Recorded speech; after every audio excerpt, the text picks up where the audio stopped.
Mister ladies viewers அனைவருக்கும் வணக்கம். நான் டாக்டர் நித்யா, சித்தா பிசிஷியன். நமக்கு சாப்பிட்ட உடனே உணவு சரியா ஜீரணமாகல, பிடிச்ச உணவை சாப்பிடவே முடியல. இந்த பிரச்சனை நிறைய பேருக்கு இருக்கும். அடிக்கடி ஏப்பம் வந்துகிட்டே இருக்கும். இதுல முக்கியமா விக்கலும் சேர்ந்து வரும். ஏப்பம் வந்துகிட்டே ரொம்ப சவுண்டா ஏப்பம் வர்ற ஒரு பிரச்சனை இருக்கும். அதுக்கப்புறம் பார்த்தோம்னா இந்த ஹிக்கப்ஸ் அப்படின்னு சொல்லுவோம் இல்லைங்களா, தீராத விக்கல் நிறைய பேருக்கு இருக்கும். சரிங்க, இதெல்லாம் ஒரு பக்கம் இருந்தாலும் ஆசையா பசிக்குதுங்க, நல்லா பசிக்குது. சாப்பிட்டு ஒரு 4 வாய் இருக்கும், சாப்பிட்டேன், தண்ணி தாகம் எடுத்த மாதிரி தண்ணி குடிச்சோம், அவ்வளவுதான். வயிறு அப்படியே மந்தமாயிடுச்சுங்க. ரெண்டாவது சாப்பிடவே முடியலையே, ஏன் இந்த மாதிரி இருக்கு? அஜீர்ணம். குழந்தைகள்லாம் நிறைய பேர் பார்த்தோம்னா பால் குடிச்சாங்கன்னா வயிறு உப்பிக்கும். உப்பசமா இருந்து அந்த பாலை திருப்பி வெளியில தள்ளி விட்டுருவாங்க. பால் எதுக்குது அப்படின்னு சொல்லுவாங்க, பால் எடுக்குது குழந்தை அப்படின்ட்டு.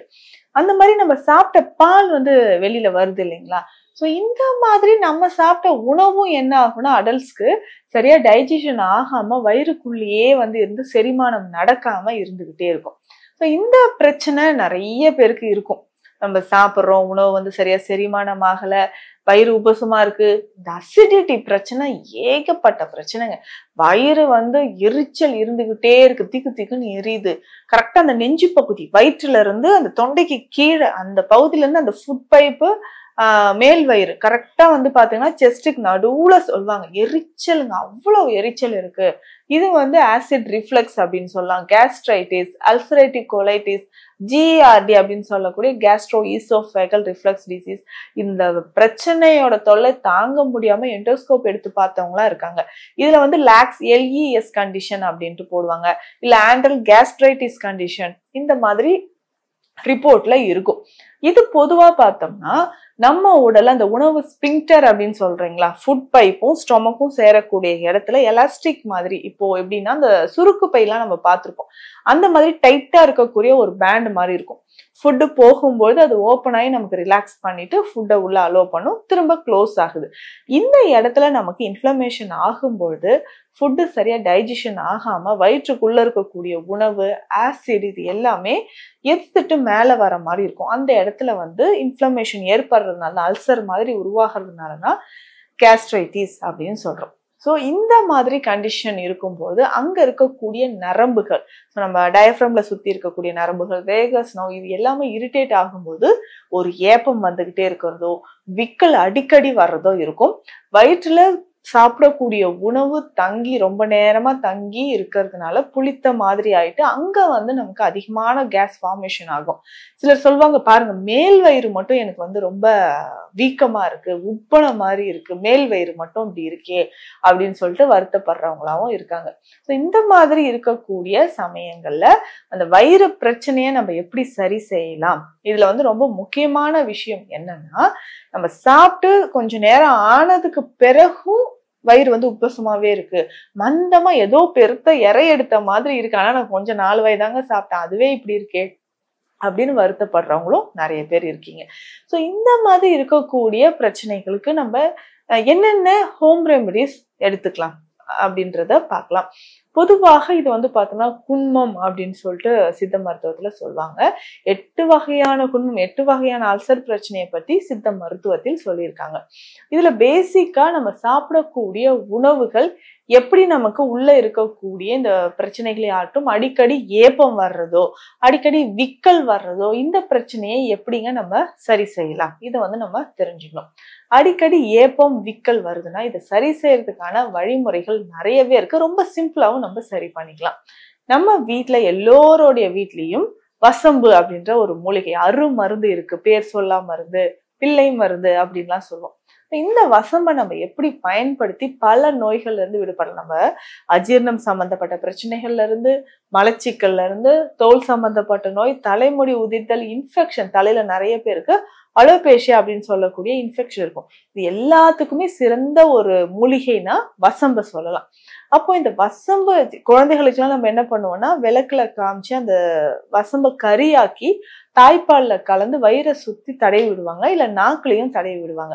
இந்த மாதிரி இருக்கும்போது சரியா பேச்சு வராம இருக்கக்கூடிய குழந்தைகளுக்கோ, இப்ப வழக்குல கூட சொல்லுவாங்க, ஏதாவது நம்ம பேசணும்னா நாக்குல வசம்ப வச்சு தேய் அப்படின்னு சொல்லுவாங்க. எதற்குன்னா அந்த பேச்சு சரியா வரணும், நரம்புகள் வலிமையாகும். நாக்குல இருக்கக்கூடிய நரம்புகள் வலிமையாகும். இப்ப வயிற்றுல இருக்கக்கூடிய அந்த பிரச்சனைகள் சரியாகிறதுக்கு நரம்புகள் தூண்டல், அந்த பெரிஸ்டாலிக் மூவ்மெண்ட் அப்படின்றது நார்மலா இருக்கணும் இல்லைங்களா? அதற்கு வசம்பு ஒரு சிறந்த மூலிகை. இந்த வசம்ப லேசா நம்ம சுட்டு கறியாக்கி பவுடர் பண்ணிட்டு அந்த பவுடரை மோர்ல கலந்து குடிக்கலாம். இது சித்த மருத்துவத்துல மயிலிறகாதி சூரணம் அப்படின்ற ஒரு மெடிசன் இருக்கு. எக்ஸலண்டான ஒரு மெடிசன். தீராத விக்கல் விட்டு போவதற்கு நமக்கு தேரன் சித்தர் சொன்ன ஒரு முக்கியமான ஒரு மருந்து தான் மயிலிறகாதி சூரணம் அப்படின்னு சொல்றோம். இது விக்கல் குழந்தைகள்ல இருந்து பெரியவர்கள் வரைக்கும் தீராத விக்கல் இருந்துச்சுன்னா இதை பயன்படுத்திக்கலாம். அதாவது திப்பிலி, சீரகம், மயிலிறகு இது எல்லாமே சேர்த்து செய்யக்கூடிய ஒரு முக்கியமான ஒரு மருந்து. சோ இது தீராத விடாத விக்கலும் விட்டு போகும் அப்படின்னு சித்தர்கள் சொல்லியிருக்காங்க. இந்த மருந்தையும் நம்ம பயன்படுத்தலாம். இது கூட நம்ம என்ன செய்யலாம்னா இந்த வசம்ப நல்லா சுட்டு கறியாக்கி இந்த கறியில நம்ம பால் சேர்த்தோ இல்ல தேன் கலந்தோ நம்ம கொஞ்சமா நாக்குல ஒரு 2 தடவை தடவிட்டோம்னா ஒரு 5 நிமிடத்திற்குள்ளேயே நமக்கு நல்ல ரிலீஃப் கிடைக்க ஆரம்பிக்கும். தீராத விக்கல் இருந்துச்சுன்னா அது சரியாக ஆரம்பிக்கும். அதே மாதிரி உள்ள நமக்கு கேஸ்ட்ரிக் இரிட்டேஷன் இருக்கு, இதை சரி செய்யணும் அப்படின்னா நமக்கு ஓமம், பெருங்காயம், சுண்டை வற்றல் இது 3மே ரொம்ப ரொம்ப எக்ஸலண்டா இருக்கும். ஏன்னா நமக்கு செரிமானம் ஆகாம வயிறு மேற்பகுதியில அதிகமான வலி உப்புசம் இருந்துச்சுன்னா இதை நம்ம பயன்படுத்திக்கலாம். இதை எப்படி, ஓமம் அப்படின்னு சொன்னாலே நமக்கே தெரியும், வயிறு பகுதியில இருக்கக்கூடிய பிரச்சனைகளை, அஜீரணம் தொடர்பான பிரச்சனைகளை சரி செய்யறதுக்கு ஓமம் மிக சிறந்த பெஸ்டான ஒரு மூலிகை அப்படின்னு சொல்றோம். இதை நம்ம எடுத்துக்கலாம். அதே மாதிரிதான் இந்த சுண்டை வற்றல் அப்படின்னு சொல்றோம். சுண்டை வற்றல் அப்படின்னு சொல்றது நம்ம உப்பு சேர்க்காமல் சுண்டைக்காயை நல்லா வெயில்ல உலர்த்தி பதப்படுத்தி எடுத்து வச்சிருக்கிறத நம்ம பயன்படுத்துறோம். இதை லேசா வறுத்துட்டு ஓமத்தோட கலந்து கொஞ்சம் அதுல பாதி அளவுக்கு பெருங்காயமும் சேர்த்து நம்ம மோர்ல கலந்து குடிக்கணும். இது காலை இரவு 2 வேளையும் நம்ம உணவுக்கு முன் நம்ம பயன்படுத்தும் போது வயிறு பகுதியில் இருக்கக்கூடிய பிரச்சனைகள் நமக்கு குணமாக ஆரம்பிக்கும். தொடர்ந்து இது ஒரு 2 வாரங்கள் நம்ம பயன்படுத்தலாம். 2 வாரங்கள்லயே ஒரு நல்ல முன்னேற்றம் நமக்கு கிடைக்க ஆரம்பிக்கும். அதற்கு அடுத்தது பார்த்தோம்னா பேசிக்கா நம்ம பயன்படுத்தக்கூடிய இந்த சுண்டை வற்றலையே இதனோட சேர்ந்து கொஞ்சம் வேப்பம் பூ, இந்த கிளைமேட்ல நமக்கு நிறையவே கிடைக்கும், வேப்பம் பூவையும் பயன்படுத்தலாம். எப்படின்னா சுண்டை வற்றல் 100 கிராம் அப்படின்னா வேப்பம் பூ 100 கிராம் எடுத்துக்கணும். இது 2த்தையும் நம்ம நல்லா பவுடர் பண்ணி கலந்து எடுத்து வச்சுட்டு அப்பப்போ தேவையான போது இதனோட கொஞ்சம் வெல்லம் சேர்த்து நல்லா பிசையணும். இல்ல வெல்லம் ஒரு 2-3 துண்டு போட்டு இந்த பவுடரை போட்டு மிக்சியில அரைக்கும் போது எல்லாமே ஒன்னோட ஒண்ணு சேர்ந்து கம் மாதிரி வர ஆரம்பிக்கும். இது ஒரு நெல்லிக்காய் அளவுக்கு நம்ம உருட்டி வச்சுட்டு நம்ம வயிறு சம்பந்தப்பட்ட பிரச்சனை, விக்கல், புளித்த ஏப்பம் இருக்கு அப்படின்னா ஒரு உருண்டை அளவு வாயில போட்டு அதை மென்னு நம்ம சாப்பிட்டுக்கிட்டே வந்தோம்னா நம்ம உடல்ல இருக்கக்கூடிய பிரச்சனைனா அனிமியா அப்படின்னு சொல்லக்கூடிய ரத்த சோகை இருந்தாவே நமக்கு தெரியும், ரொம்ப டயர்ட் ஆகிறது, மயக்கம் வர்றது, இந்த மாதிரியான பிரச்சனைகள் இருக்கும். அதை சரி செய்யறதுக்கு நமக்கு இந்த உருண்டை நம்ம எடுத்துக்கலாம். இது தொடர்ந்து நம்ம டெய்லி ஒரு உருண்டை குழந்தைகளுக்கு இதுல பாதி அளவு கொடுத்தா கூட போதும். இப்படி சாப்பிடும்போது வயிற்று பகுதியில பூச்சிகள் இருந்தாலும் சரி, வயிறு உப்புசம், உடல்ல அதிகமான உஷ்ணம் ஏற்படுறது, இந்த மாதிரியான பிரச்சனைகள் நமக்கு சரியாக ஆரம்பிக்கும். இதுல ஸ்பெஷலா நம்ம சீரண சஞ்சீவி சூரணம் அப்படின்ற ஒரு மருந்து நம்ம ஸ்பெஷல் மெடிசனா கொடுத்துட்டு இருக்கிறோம். இந்த மெடிசனை நம்ம ஃபாலோ பண்ணும்போது நல்லாவே ஒரு இம்ப்ரூவ்மெண்ட் கிடைக்கும்.